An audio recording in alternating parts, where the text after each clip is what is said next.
Good evening, LTL Nation, and welcome to the 7-Minute Breakthrough Revolution.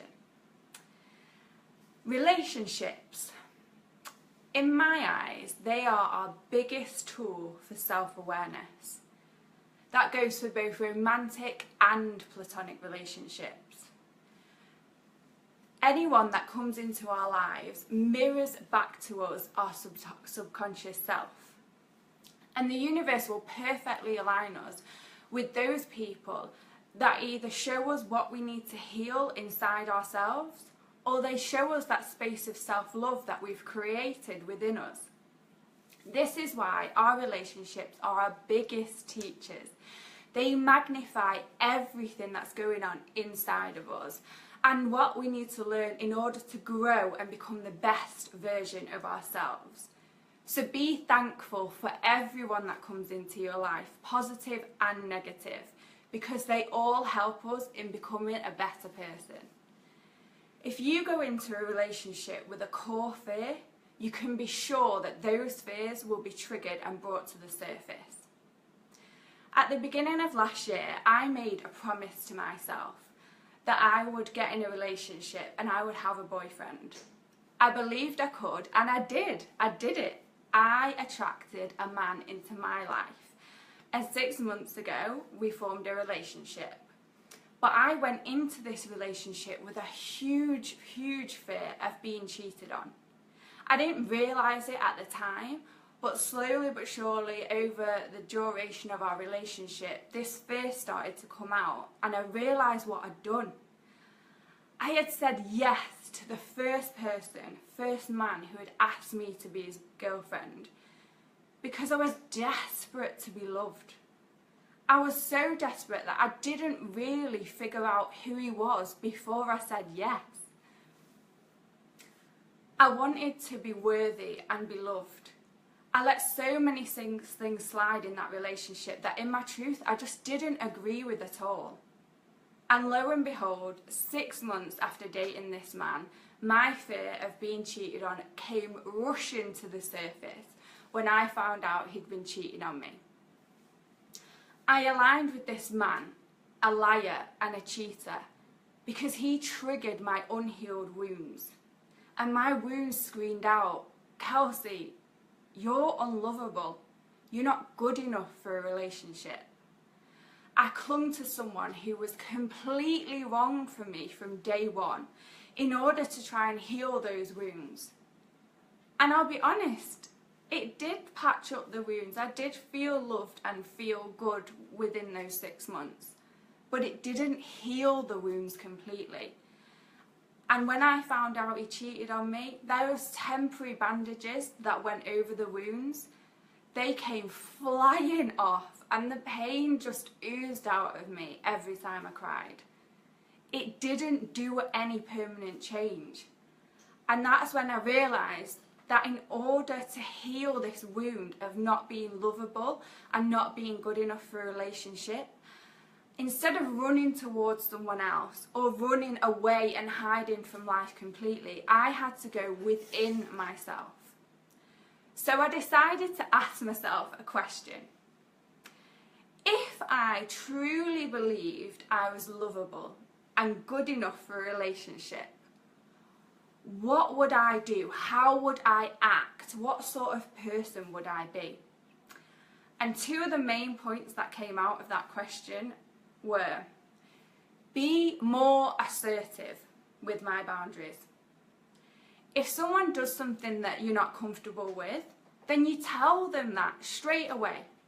If someone's not on time for a date or a meeting and you tell them, you don't like it and you raise your dislike with them, and yet they keep doing it, you let them go. Walk away from them and tell them you're not going to accept that, and you move on. We don't set boundaries and assert our boundaries so that people will change. We assert them so that people know how to treat us. Because you teach people how to treat you in your relationships. No one else. It comes from you. And the way you are, and the way you assert your boundaries, and the way you carry yourself. The other thing I learned was ask for what you want and need in a relationship. Because if you're not getting your needs met, then what's the point in being in that relationship? You need to ask your friends and your partners to be on time if time is the issue, which it was in my case. I'm not going to lie, it really annoys me. So that was my issue. And when you ask for this and you ask for someone to be on time, you're asking them to respect you and respect your needs. And if they don't meet your needs, then they're just not right for you. That's not a right relationship. And this goes for friends and romantic partners. Because you need to be vulnerable and ask for what you want. And it shows that you love yourself, because you can open up and tell people exactly what you need before you ask to be accepted by them, before they say that your needs are okay. You don't need anyone to okay what you want or your desires in life. You ask for it. And if someone doesn't give it to you, then you go and find someone who will give it to you, because there's plenty more people out there.